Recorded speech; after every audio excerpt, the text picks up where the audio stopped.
finally talking. It's been a while, yeah. I'm sure it's great seeing you. Hey, real pleasure.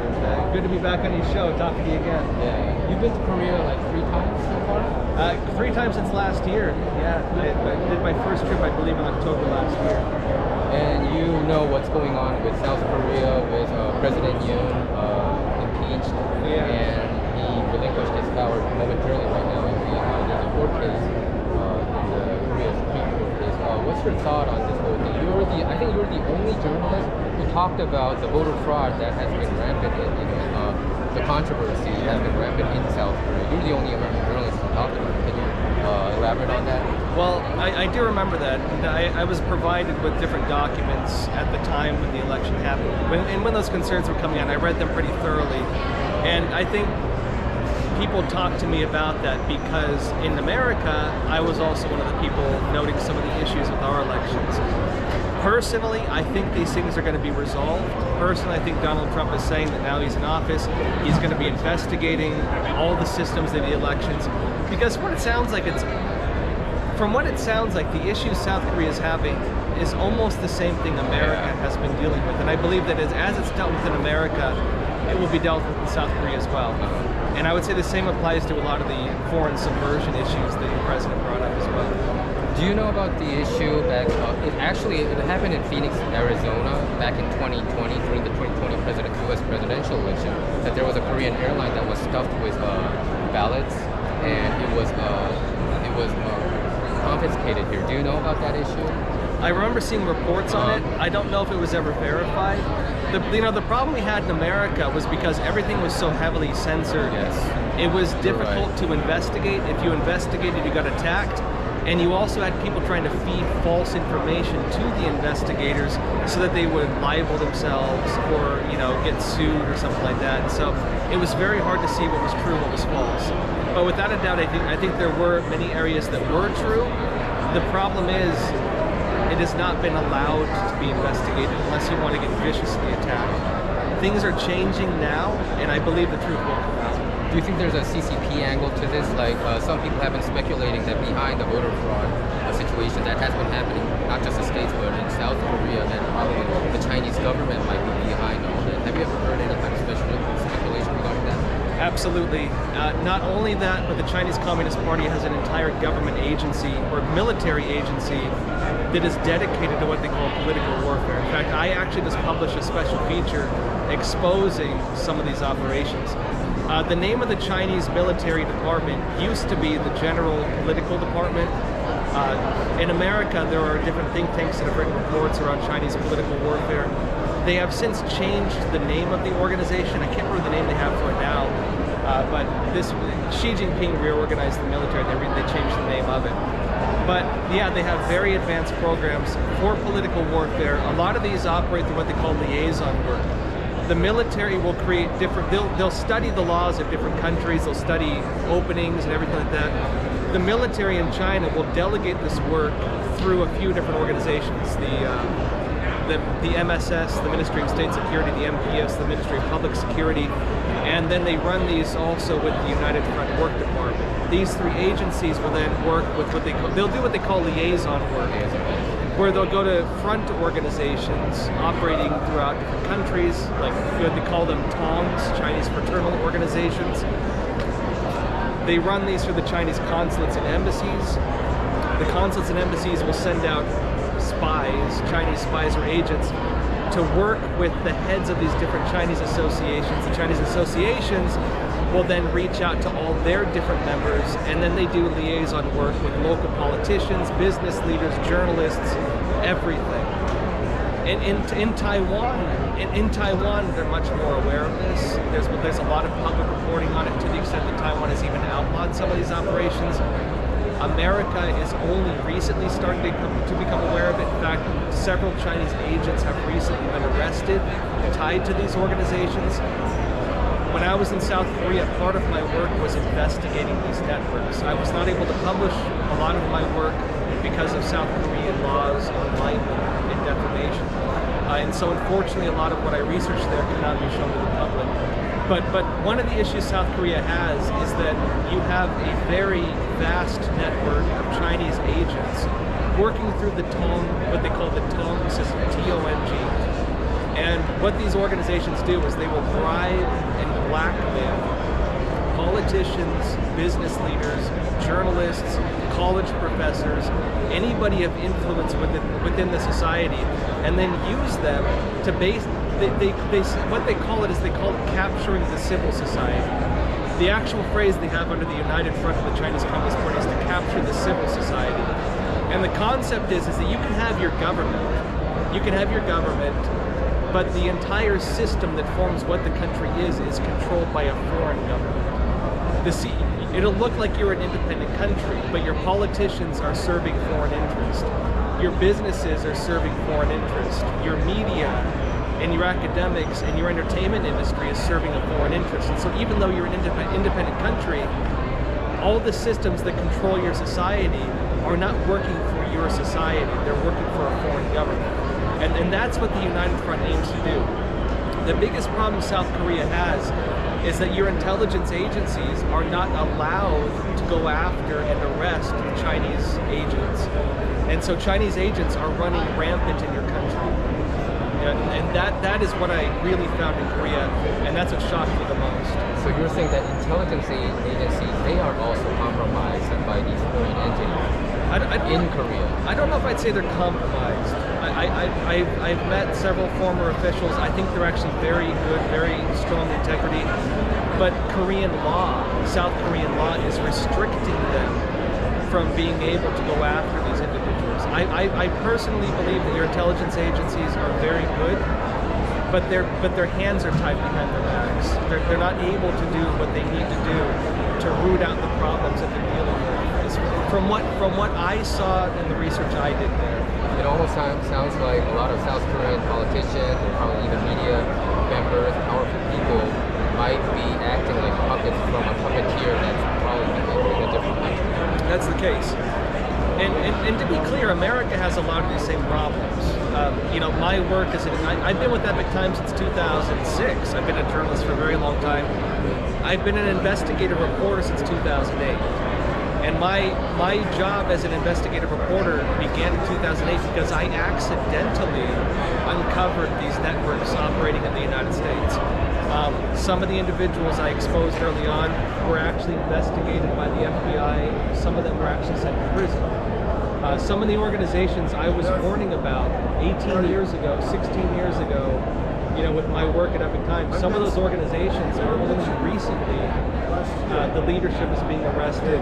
In fact, just recently, one of the heads of what they call these Chinese police stations, these overseas police stations, where the CCP has been setting up police operations in America, one of them just pled guilty to it just this week, for example.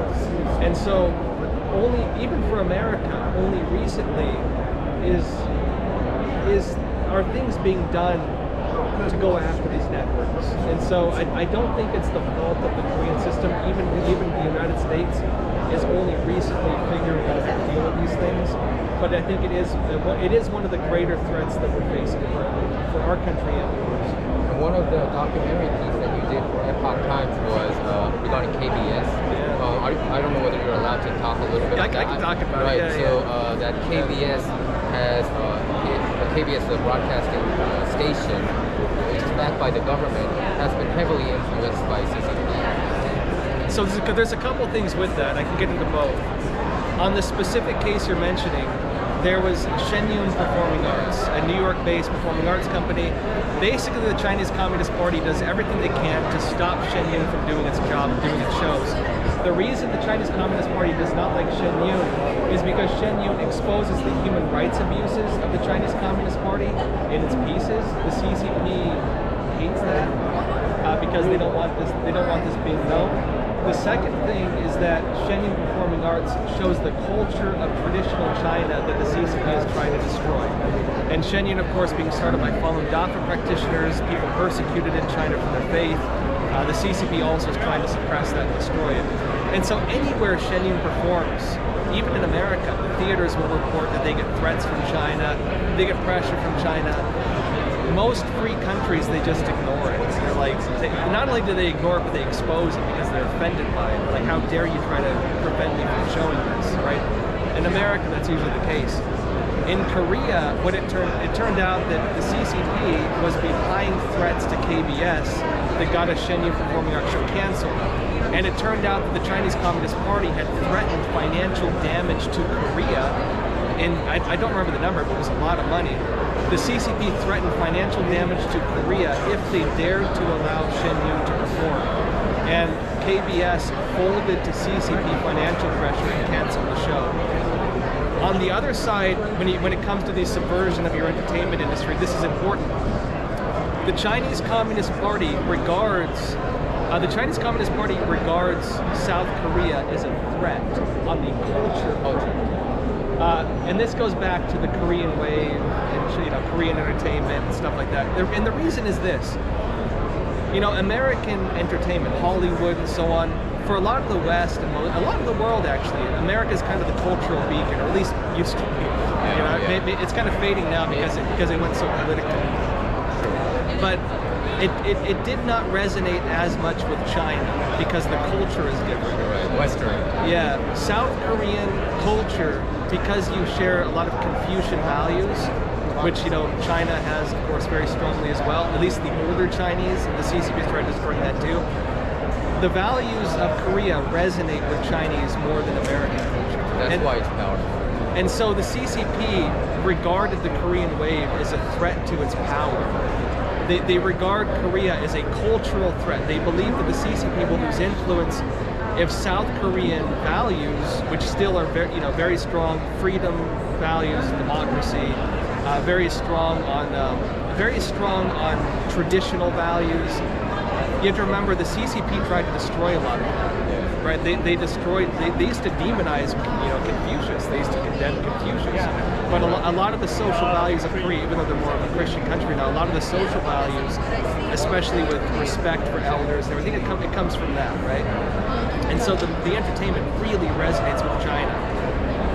Because it resonated so much, the CCP began looking to infiltrate and control the Korean entertainment industry. To be fair, they've done the same thing to Hollywood.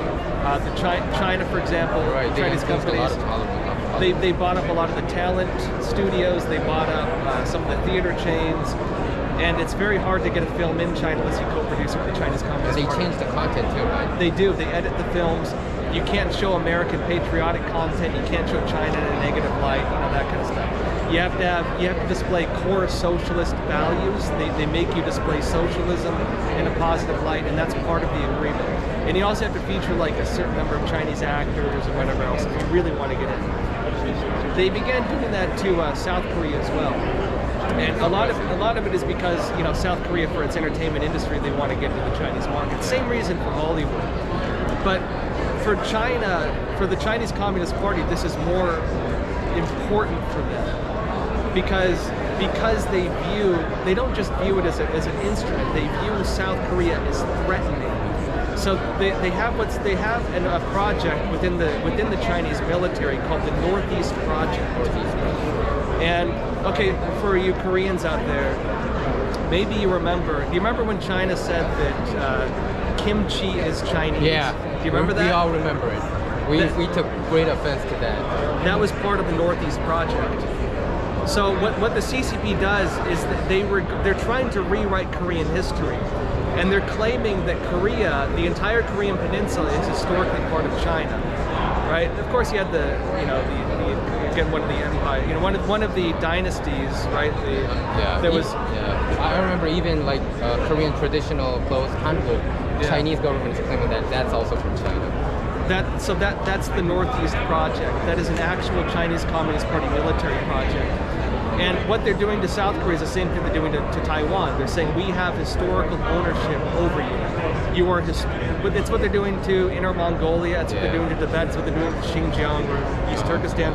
They just haven't gotten so far as to actually take you over.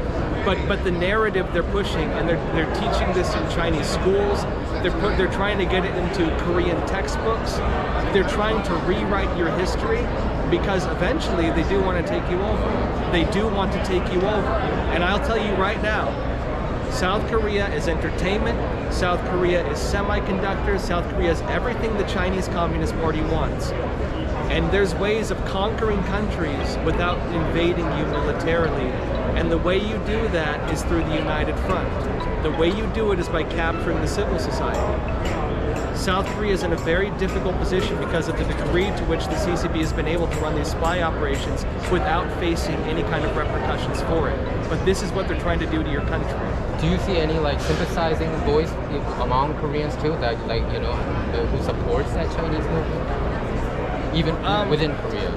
And I did. So keep in mind, my ability to expose what happened in Korea comes from the fact that I've exposed the same networks in America. I know in Korea it's very sensitive because of the student protests, the student uprisings, and because a lot of the older generations who were of that generation, they believe that they fought for democracy and against tyranny and so on. But because of that, they were also brought in to an extent to become sympathetic towards North Korea and towards the Chinese Communist Party. And so some of those individuals are more sympathetic to the CCP and view the United States as kind of the bad guy. I don't know if I would say that they would support the taking over of Korea. I don't think they would support that.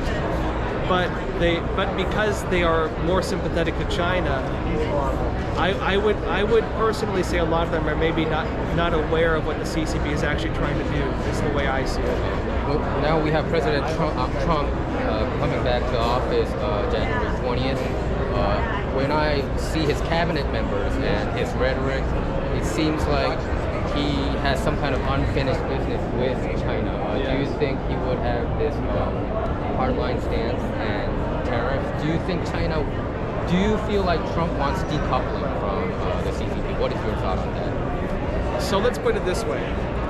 In America, they don't call it decoupling, they call it de-risking. And the nature of that is, let me explain to you a bit of what happened. For a lot of countries, they were believing that opening up to China and investing in China, and on a very shallow understanding of communism. It's a very shallow understanding of communism, where they only look at it on economics. And so the belief was, if you trade with China, if you get them involved in capitalism, then they'll become less communist, right? If you're more capitalist, you're less communist. So that was the expectation. Also because during the Cold War, right, America, they wanted to break the Chinese Communist Party from the Soviet Union, because for America, the Soviet Union was regarded as a greater threat than the CCP was.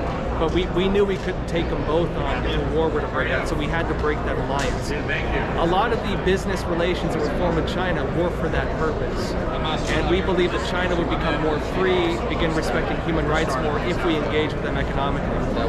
The lesson was the opposite happened. The Chinese Communist Party manipulated its access to business as a way of making the rest of the world less free.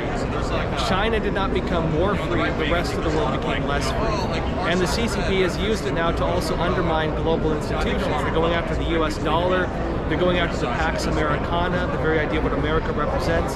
They're going after the ability of the United States to sanction other countries by trying to undermine the US dollar.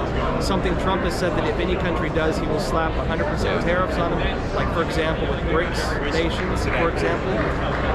Challenging the dollar, right? And also because of the military threats and their strategic use of rare earth minerals.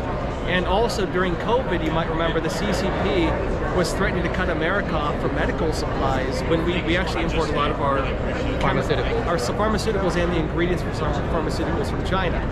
And so when they did that, we realized, America began realizing that if the CCP becomes hostile to us, they can cut off rare earth minerals, they can cut off medicines, they can cut off global shipping, and businesses began realizing that it was too risky for us to maintain those ties. Recent military doctrine in the United States even warned about this, where they said, this was just a couple months ago, that if a war were to break out with the United States and China right now, because it would pull in a global alliances, that if America does not have strong allies, we risk losing it. Not because we lack military strength, but because we rely too much on China for our supply chains. And so the solution to that, which America is aggressively implementing right now, is domestic manufacturing, reducing dependence on China to the extent where we're not dependent on them at all, They call this again de-risking, and again pushing back on everything that we rely on them for. The addition to that of tariffs, the addition to that of the financial crisis China is facing both in the banking industry, manufacturing, and real estate, and the crumbling of their economies. Their military alliance now with Russia and the hostilities from that. The fact that China is deemed as the key enabler by NATO, deemed the key enabler of the war in Russia with Ukraine. The fact that the Chinese Communist Party is engaging with Hamas and the Palestinian Authority, which is also, of course, making it so that they're puppeteering things through Iran in the war against Israel. The fact that the Chinese Communist Party is now recognized as the source of the drug threats against America. In fact, the United States just arrested a Chinese money launderer who was laundering the money for the Mexican cartels. And America also just arrested other individuals of Chinese nationality, one individual from China who was facilitating the shipments of fentanyl to the United States. America is waking up to all of this, all at once. All these different avenues, each of which could collapse the Chinese economy. America is waking up to all at once. And so, when you understand Trump, and Trump on the surface is saying, he says, I get along great with Xi Jinping and so on, you have to remember that Trump was waging a trade war with China. Trump was looking for a trade deal. COVID hit, the CCP became very aggressive, and the entire world began turning against China. Australia, Germany, even India, and so on. And remember, Australia used to be kind of close to them too. Japan became very strong against them. And so even countries that are, in American terms, very far left, have taken a very strong anti-CCP approach. The wave against China and the CCP is massive. And within Trump's administration now, even if Trump is saying trade deal, he's talking tariffs, 100% tariffs on China in some cases, or more, and saying decoupling in terms of breaking manufacturing, not decoupling, but saying de-risking, breaking ties, or breaking our reliance, energy, manufacturing, steel, rare earth minerals. This alone will collapse the Chinese economy. This alone. Looks like Alex. But remember also, in terms of Trump's cabinet, he has people coming in now who recognize China as the #1 threat to the United States. And in American Congress, Republicans and Democrats are both very much overwhelmingly against the CCP. And so I think you're going to witness the collapse of the Chinese Communist Party, the way things are heading right now. That's a tremendous amount of knowledge, though, Joshua. Yeah. Where can we watch more of your work? So I do a show called Crossroads, and it's on Epoch Times, EPOCH-TIMES. We also have a Korean edition, which is Epoch Times Korea, and they translate some of my episodes. Thank you very much, Joshua. Pleasure, thank you.